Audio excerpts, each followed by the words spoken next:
தற்போதைய அண்மை செய்தியை பார்த்துக் கொண்டிருக்கிறோம். உள்துறை செயலாளர் அமுதா தற்போது பணியிட மாற்றம் செய்யப்பட்டிருக்கிறார். வருவாய்த்துறை செயலாளராக அமுதா பணியிட மாற்றம் செய்யப்பட்டிருக்கக்கூடிய நிலையில் உள்துறை செயலாளராக தீரஜ்குமார் மாற்றப்பட்டிருக்கிறார். இது தொடர்பான கூடுதல் விவரங்களோடு இணைகிறார் சிறப்பு செய்தியாளர் அபினேஷ். விவரங்களை பதிவு செய்யலாம். அமுதா மாற்றப்பட்டிருக்கிறார், என்ன காரணம்?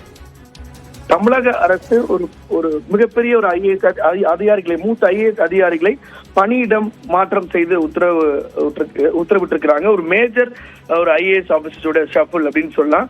குறிப்பா கடந்த இரண்டரை ஆண்டு காலமாக உள்துறை செயலாளராக இருந்து வந்த அமுதா ஐஏஎஸ் பணியிடம் மாற்றம் செய்யப்பட்டிருக்கிறார்.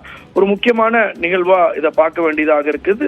குறிப்பாக தமிழ்நாட்டில் சட்டம் ஒழுங்கு அப்படிங்கிற ஒரு பிரச்சனை கடந்த 2 மாதங்களாக ஒரு மிக முக்கியமாக இருந்து வந்த நிலையில உள்துறை செயலாளர் மாற்றம் அப்படிங்கிறது ஒரு முக்கியமான மாற்றமா இருக்கிறது.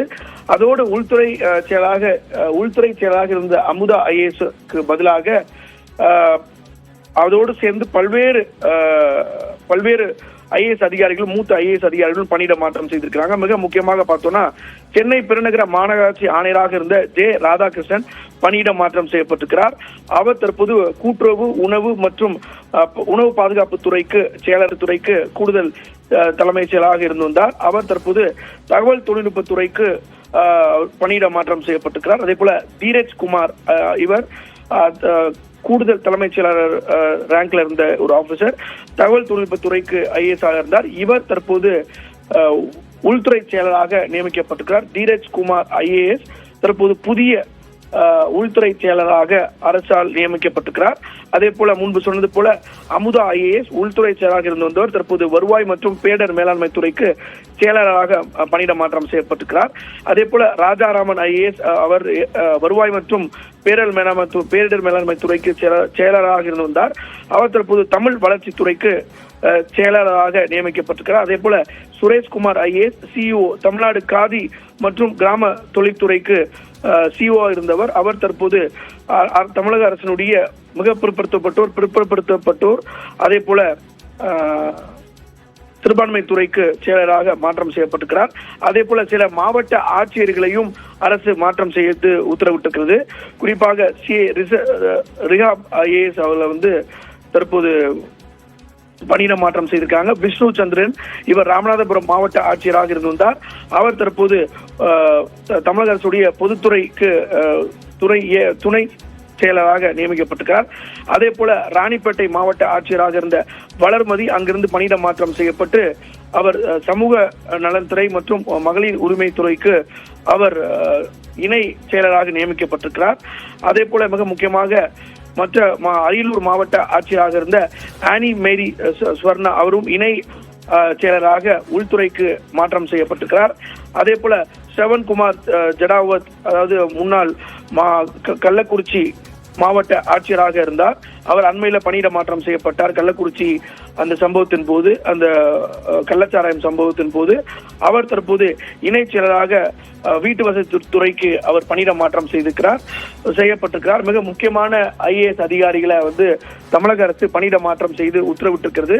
தமிழக அரசினுடைய உள்துறை செயலராக இருந்து வந்த அமுதா ஐஏஎஸ் பணியிட மாற்றம் செய்யப்பட்டு புதிய உள்துறை செயலராக தீரஜ்குமார் ஐஏஎஸ் நியமிக்கப்பட்டிருக்கிறார். அமுதா ஐஏஎஸ் வருவாய் மற்றும் பேரிடர் மேலாண்மை துறைக்கு பணியிட மாற்றம் செய்யப்பட்டிருக்கிறார். அதே போல மேலும் சில மாவட்ட ஆட்சியர்களையும் அரசு சில மாவட்ட ஆட்சியர்களையும் மாற்றம் செய்திருக்கிறது. அழகுமீனா ஐஏஎஸ் கன்னியாகுமரி மாவட்ட ஆட்சியராக நியமிக்கப்பட்டிருக்கிறார். அதே போல கிரேஸ் லால் ரிடிங் பச்சு அவர் பெரம்பலூர் மாவட்ட ஆட்சியராக நியமிக்கப்பட்டிருக்கிறார். அதே போல சிம்ரன்ஜித் சிங் தற்போது ராமநாதபுரம் மாவட்ட ஆட்சியராகவும், அதே போல குமரகுருபரன் ஐஏஎஸ் இவர் பள்ளிக்கல்வித்துறை செயலராக இருந்து வந்தார். இவர் தற்போது சென்னை பெருநகர மாநகராட்சி ஆணையராக பணியிட மாற்றம் செய்திருக்கிறார். சென்னை பெருநகர மாநகராட்சி ஆணையராக டாக்டர் ஜே ராதாகிருஷ்ணன் நீண்ட ஆண்டுகாலமாக, ஏறக்குறைய 2.5 ஆண்டு காலமாக இருந்து வந்தார். அவர் தற்போது பணியிட மாற்றம் செய்யப்பட்டக்கூடிய நிலையில சென்னை பெருநகர மாநகராட்சி ஆணையராக ஐஏஎஸ் இவர் பள்ளி கல்வித்துறை செயலராக இருந்து வந்த நிலையில அவர் அங்கிருந்து பணியிட மாற்றம் செய்யப்பட்டிருக்கிறது. ஒரு முக்கியமான நிகழ்வா பார்க்கப்படுது.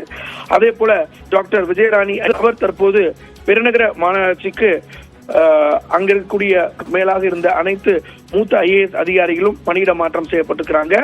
அதே போல ராணிப்பேட்டை இருக்கிறார். அதே போல அருணா IAS நீலகிரி மாவட்ட ஆட்சியராக இருந்த அவர் தற்போது புதுக்கோட்டை மாவட்ட ஆட்சியராக பணியிட மாற்றம் செய்யப்பட்டிருக்கிறார் அருணா IAS. அதே போல லட்சுமி பவ்யா தன்னரசு இவர் இணை ஆணையராக இருந்த கமர்ஷியல் டாக்ஸ் இணை மாற்றம் செய்யப்பட்டிருக்கிறார். அதே போல பிரியங்கா IAS இவர் தஞ்சாவூர் மாவட்ட ஆட்சியராக நியமிக்கப்பட்டிருக்கிறார். பிரியங்கா IAS தஞ்சை மாவட்ட ஆட்சியராக நியமிக்கப்பட்டிருக்கிறார். அதே போல நாகை மாவட்ட ஆட்சியராக ஆகாஷ் IAS நியமித்து தமிழ்நாடு அரசு உத்தரவிட்டிருக்கிறது. சிப்காட் நிறுவனத்திற்கு எக்ஸிகியூட்டிவ் டைரக்டராக இருந்த ஆகாஷ் IAS தற்போது நாகப்பட்டினம் மாவட்ட ஆட்சியராக பணியிட மாற்றம் செய்யப்பட்டிருக்கிறார்.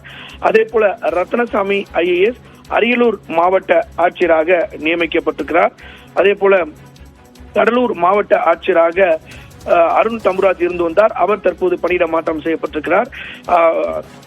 கடலூர் மாவட்ட ஆட்சியராக சிபி ஆதித்ய செந்தில்குமார் IAS நியமிக்கப்பட்டிருக்கிறார். கடலூர் மாவட்டத்திற்கும் புதிய மாவட்ட ஆட்சியர். அதே போல அழகு மீனா IAS கன்னியாகுமரி மாவட்ட ஆட்சியராக நியமிக்கப்பட்டிருக்கிறார். அதே போல கிரேஸ் பச்சச்சு பெரம்பலூர் மாவட்ட ஆட்சியராகவும் சிம்ரஜித் சிங் ககலோன் ராமநாதபுரம் மாவட்ட ஆட்சியராகவும் நியமிக்கப்பட்டிருக்கிறார். ஒரு மூத்த IAS அதிகாரிகள் ஒரு ஷஃபிள் தமிழ்நாடு அரசு மேற்கொண்டிருக்கிறது. உள்துறை செயலராக இருந்து வந்த அமுதா IAS பணியிட மாற்றம் செய்யப்பட்டு உள்துறை செயலராக தீரஜ்குமார் IAS நியமிக்கப்பட்டிருக்கிறார். அதே போல மிக முக்கியமாக சென்னை பெருநகர மாநகர ஆணையராக இருந்து வந்த ஜே ராதாகிருஷ்ணன் IAS பணியிட மாற்றம் செய்யப்பட்டிருக்கிறார். அவருக்கு பதிலாக அங்கு பள்ளிக்கல்வித்துறை செயலராக இருந்து வந்த குமரகுருபரன் IAS அங்கு நியமிக்கப்பட்டிருக்கிறார். ஒரு முக்கியமான மேஜர் ஷஃபிள் அப்படின்னு நம்ம சொல்லலாம். ஏன்னா இரண்டரை ஆண்டு காலமாக இருந்து வந்த IAS அதிகாரிகள் பணியிட மாற்றம் செஞ்சிருக்கிறாங்க. இந்த பணியிட மாற்றம் எக்ஸ்பெக்டட் தான். எப்போ வரும் அப்படிங்கிறது தான் இருந்தது. ஏன்னா கடந்த 10 நாளுக்கு முன்பு தான் ஒரு மூத்த IAS அதிகாரிகள் 18 பேர் பணியிட மாற்றம் செய்திருந்தாங்க. தொடர்ச்சியா இந்த உள்துறை செயலாளர் உட்பட சில முக்கியமான பணியிடங்கள் மாற்றம் செய்யப்படும் அப்படின்னு எக்ஸ்பெக்ட் பண்ணியிருந்த நிலையில தமிழக அரசு அந்த பணியிட மாற்றத்தை தற்போது மேற்கொண்டிருக்கிறது. அதற்கான உத்தரவை தலைமைச் செயலாளர் சிவதாஸ் மீனா வெளியிட்டிருக்கிறார்.